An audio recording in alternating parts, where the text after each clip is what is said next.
In this telecast, we will focus on Uttarakhand, Rajasthan and Maharashtra. The BJP-led NDA government has a stronghold in all the three states. In Maharashtra, the BJP has formed an alliance with the Shiv Sena Shinde faction, NCP Ajit Pawar faction and other regional leaders. 5 crucial constituencies are in the process of electing their next representative to parliament.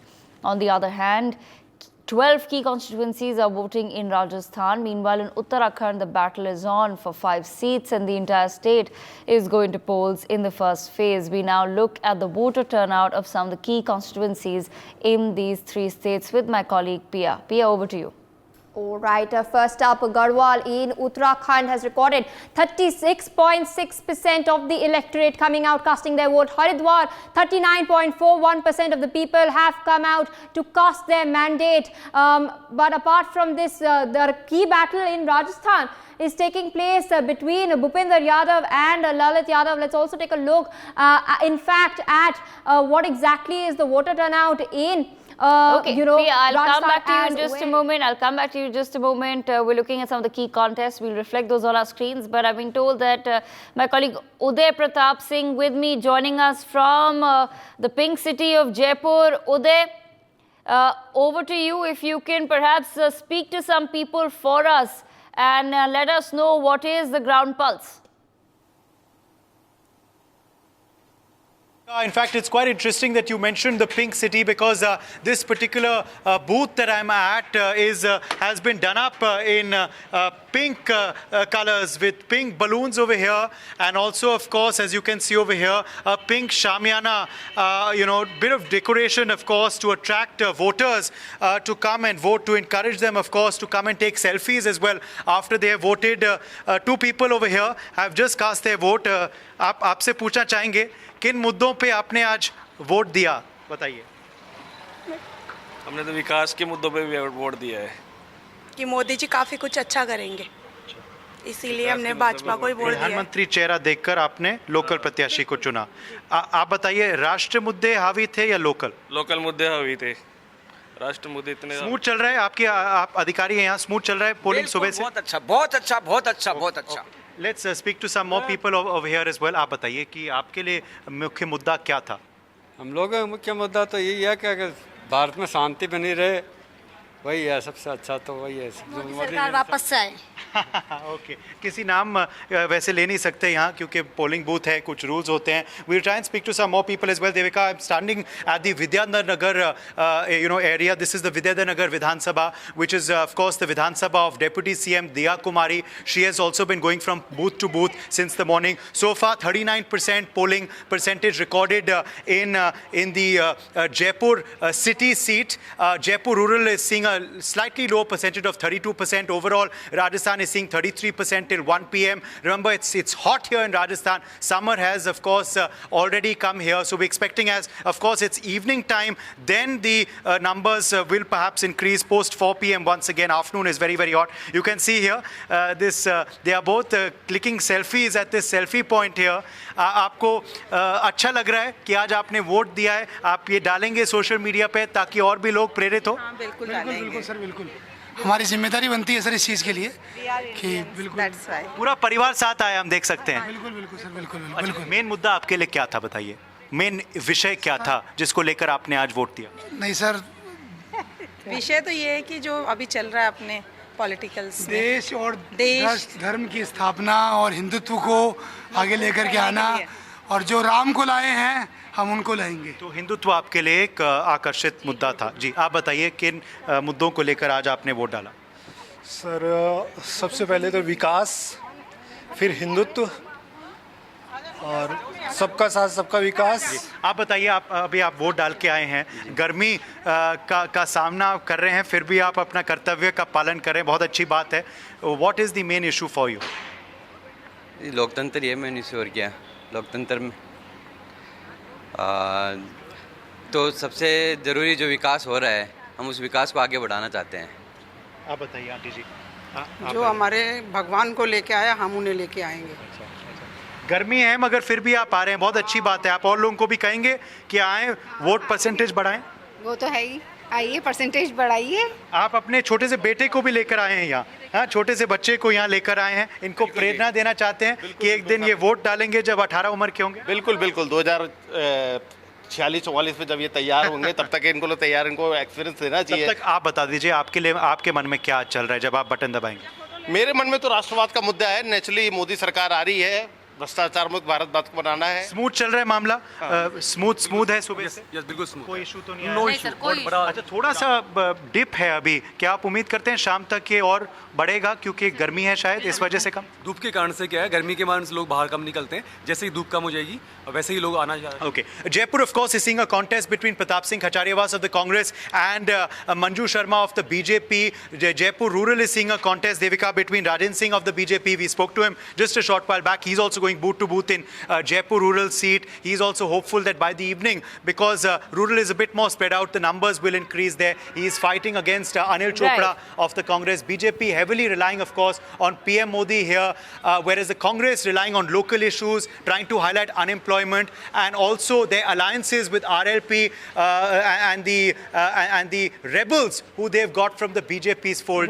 The people who didn't get tickets, like Rahul Kaswa, who's contesting today from Churu. Absolutely, Uday. Thank you so much for joining us. Stay on with us, Uday, because we also have Prashant Yadav, our colleague, joining us from Bikaner, another crucial part of the state of Rajasthan. Prashant, over to you. कुछ लोगों से बात करते हैं, समझते हैं कि अब क्या मुद्दे हैं लोगों के।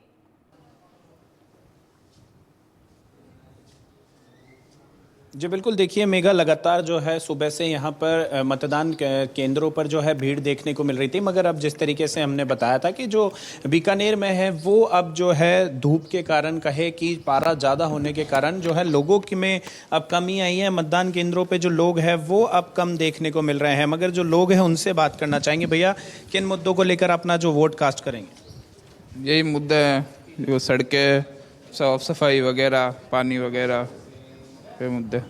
पिछले सालों में आपने जो है अपने जो सांसद चुना, उनके कार्यकाल को किस तरीके से देखते हैं? काम हुआ है, बीकानेर का विकास हुआ? हाँ, काम तो वही है, काम हुआ है, ठीक ठाक हुआ है, काम तो अच्छा है। अब अगर देश की दृष्टि से बात करें तो किस तरीके का देश का विकास आप और चाहते हैं? देश का विकास यही चाहते हैं, और रोजगार मिले युवाओं को, देश आगे बढ़े, प्रगति करे। आप क्या कहना चाहेंगे? यही कहना चाहेंगे कि सांसद हमारे सही हैं, ऐसे ही सांसद होने चाहिए सब जगह, और अच्छे लगे हमें ये। युवाओं को लेकर रोजगार की कहीं ना कहीं बात कहा जाती है, हर बार महिला सशक्तिकरण, ये ऐसे मुद्दे हैं जिन पर जरूर बात की जाती है, इनको किस तरीके से? महिला के लिए अच्छा कर रहे हैं जो कर रहे हैं ये, और रोजगार जरूर देना चाहिए इनको, बस इतना ही कहूँगा तुम्हें। जी बिल्कुल, देखिए मेघा, जिस तरीके से इन्होंने बताया, हालांकि अगर राजस्थान के प्रतिशत की बात करें तो कहे कि 33% से ज़्यादा अभी जो है वोटिंग हो चुकी है, और लगातार जो है अभी 6 बजे तक का समय है, और जो सिलसिला है लोगों के मतदान केंद्रों पर पहुंचने का, अपने वोट कास्ट करने का, वो 6 बजे तक है।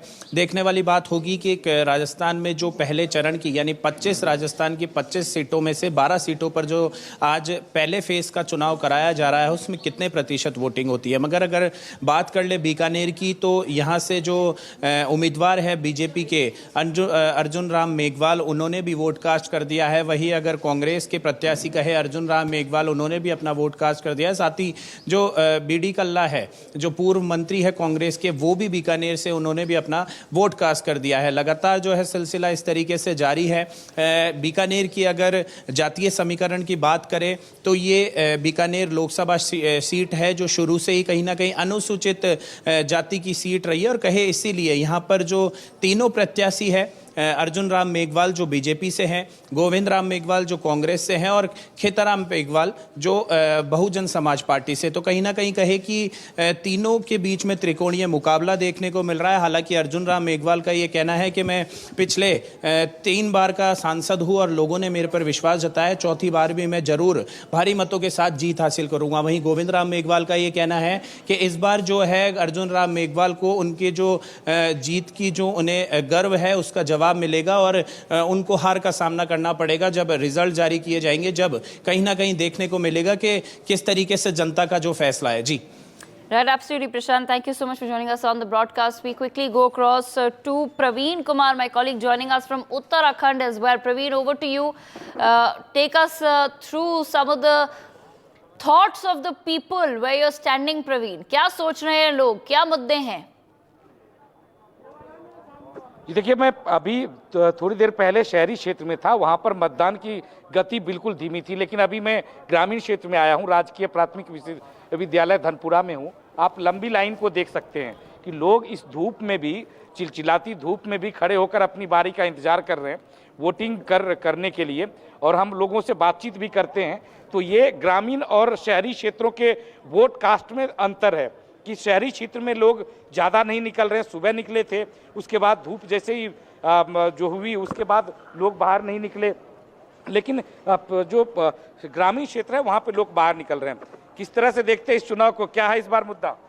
मुद्दा स्वास्थ्य का और शिक्षा का है, दो ही मुद्दे हैं।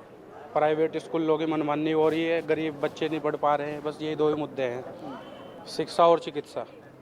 शिक्षा और चिकित्सा। आप बताइए क्या नाम है और क्या मुद्दा है? अखिलेश अंसारी जी।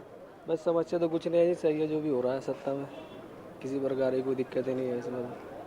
जो वर्तमान में जो सांसद उनके कामकाज से खुश थे?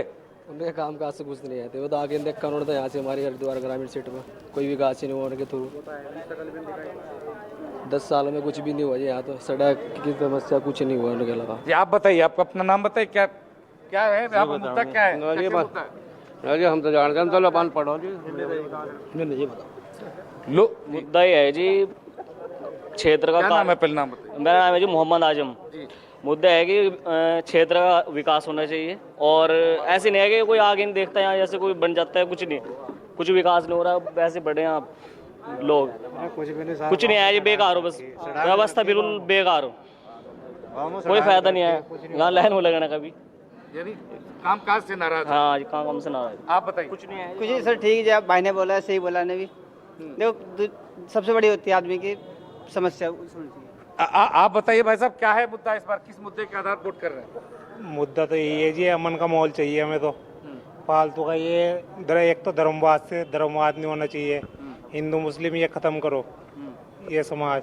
बाकी जो विकास है वो पहुँचना चाहिए गांव कस्बे तक। लोगों में फिलहाल दहशत का माहौल बना हुआ है, सब ये सोच रहे हैं कि मोदी सरकार अगर आएगी तो क्या होगा क्या होगा क्या होगा। हर बार कई वादे होते हैं, लेकिन वादे खिलाफ ही होते हैं, कभी वादे पूरे नहीं हुए आज तक। बहुत से वादे करे लेकिन कभी वादे पूरे नहीं करे। अभी देखते हैं इस बार क्या होता है क्या नहीं होता, कौन सी सरकार आती है। बस कोशिश ये रहेगी कि जो भी सरकार कोई भी बने लेकिन अमन रहे, अमन का माहौल बना रहे। क्या नाम बताया आपने? नाम रागी बसन है मेरा। ये यानी कि इस बात का डर रहता है कि मुस्लिम है तो थोड़ा सा स्थिति। हाँ बिल्कुल सही बात है, बिल्कुल मुस्लिम हो या हिंदू समाज हो या कोई भी हो, अमन का माहौल होना चाहिए। सरकार कोई भी है, सरकार से कोई इतना वो नहीं है, सरकार से चाहिए हमें विकास और साथ में चाहिए अमन, बस और कुछ नहीं चाहिए हमें। तो ये जो आप देख रहे हैं, ये भीड़ लंबी लाइनें हैं, ये दरअसल जो ये पूरा क्षेत्र है मुस्लिम बाहुल क्षेत्र है। और यहाँ पर जब हम बात कर रहे हैं तो इनका यही कहना कि धर्म के आधार पर राजनीति नहीं होनी चाहिए, बल्कि अमन चैन आना चाहिए। आप बताइए कि क्या मुद्दा है इस बार? इस बार महंगाई का मुद्दा, महंगाई कम होनी चाहिए और बेरोजगारी ना होनी चाहिए, हिंदू मुसलमान का भाईचारा होना चाहिए, आपस में लड़ाई ना होनी चाहिए, बस यही मुद्दे हो। और क्या? लड़ाई ना हो, भाईचारा बना रहे। हाँ, मोहब्बत से रहो अपना, और क्या? आप बताइए क्या क्या मुद्दा है इस पर? भाई मेरा गला बैठ रहा है जी। आप बताइए, वोट डालने के लिए आए हैं, लंबी लाइन है यहाँ पे, इंतजार अपनी बारी का कर रहे हैं, मुद्दा क्या क्या, किस आधार पे वोट इस बार डालेंगे? भाई अपना कोई मुद्दा नहीं, हम तो भाई अपना अधिकार है वोट डालने का, वोट डालने के लिए आए। आप बताइए सर, क्या मुद्दा है इस बार? यही मुद्दा जी। आप बताइए। ये बताओ। महंगाई है, बेरोजगारी है, आपस में भाईचारा तो खैर रहना ही चाहिए।